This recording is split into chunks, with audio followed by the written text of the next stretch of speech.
दोस्तों, दुनिया भर में इस टाइम आर्टिकल छप रहे हैं कि G7 के बाद अब एक C5 ग्रुप की बात चल रही है उसके फॉर्मेशन की। अच्छा, इसमें बात यह है कि अमेरिका का एक नेशनल सिक्योरिटी स्ट्रेटजी करके एक डॉक्यूमेंट पब्लिश होता है।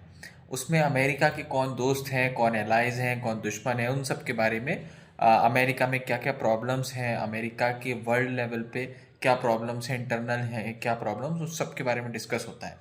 इसके बहुत सारे ड्राफ्ट्स तैयार हुए। एक ड्राफ्ट में मेंशन था कि दुनिया की जो भी प्रॉब्लम्स हैं उनको कोर 5 कंट्रीज सॉल्व कर सकती हैं अगर वो एक साथ आ जाएं तो। अब ये कोर 5 जिसको C5 कह रहे हैं वो कंट्रीज हैं USA, रशिया, चाइना, इंडिया और जापान।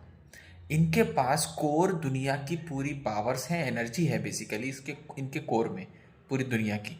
तो दुनिया की कोई भी प्रॉब्लम सॉल्व करने के लिए इन 5 कंट्रीज का एक साथ आना, इनमें इक्वल पावर डिविजन्स होना और इनकी स्ट्रेटजी से दुनिया की प्रॉब्लम सॉल्व हो सकती हैं, ऐसा डिस्कशन हो रहा है वाइट हाउस में। ऐसी खबरें हैं उस ड्राफ्ट के थ्रू, उस सिक्योरिटी स्ट्रेटजी का जो ड्राफ्ट है यूएस का, उसके थ्रू। अच्छा, ये आने के बाद जब यूरोप को ये पता चला कि ट्रम्प अब इस डायरेक्शन में सोच रहे हैं, तो यूरोप बहुत खफा हो गया, क्योंकि हर जगह यूरोप ऐसा समझता था कि हमारे बिना तो दुनिया में कुछ हो ही नहीं सकता। यूएन की जो सिक्योरिटी काउंसिल है उसमें भी जर्मनी है, यूके है, रशिया भी आधा यूरोप में आता है। तो यूरोप का डोमिनेंस था, लेकिन इसमें यूरोप की कोई भी कंट्रीज़ नहीं है, तो उन्होंने इस बात का विरोध करना शुरू किया। और जो विरोध किया, तो जो यूएस का ये सिक्योरिटी डॉक्यूमेंट जो फाइनल पब्लिश हुआ उसमें से C5 के कॉन्सेप्ट को हटा दिया। लेकिन उससे पहले जो भी ड्राफ्ट्स आए थे उनमें सब में C5 की वैल्यू थी।